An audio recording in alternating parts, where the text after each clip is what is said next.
Tirmidhi में रवायत है, हजरत अब्दुल्ला बिन खुबैब रज़ी अल्लाह तआला अन्हु बयान करते हैं कि एक अंधेरे वाली रात थी और बारिश भी हो रही थी। हम रसूलुल्लाह सल्लल्लाहु अलैहि वसल्लम को तलाश करने के लिए निकले कि आप हमें नमाज पढ़ा दें। कहते हैं कि हत्ता के तलाश करते करते मैं रसूलुल्लाह सल्लल्लाहु अलैहि वसल्लम तक पहुंच गया तो कि आप हमें नमाज पढ़ाएं। आपने फरमाया कहो। कहते हैं मैं चुप रहा। दूसरी मर्तबा फिर आपने फरमाया कहो, मैं फिर खामोश रहा। आपने तीसरी मर्तबा फरमाया कहो।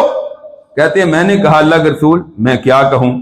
आपने फरमाया कुल, तू कह कुल हुवल्लाहु अहद वल मुअव्विज़तैन हीना तुमसी व तुस्बिहु सलासा मर्रात तकफीक मिन कुल्लि शैइन।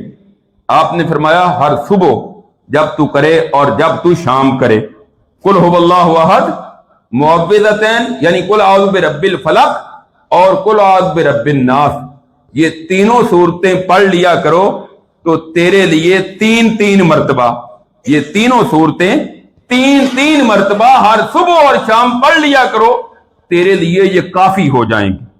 तो ये भी इस हदीस की, ये हदीस भी इस बात की बहुत बड़ी दलील है कि मुअव्विज़तैन के साथ साथ सूरह इखलास की बड़ी अजमत और फजीलत है।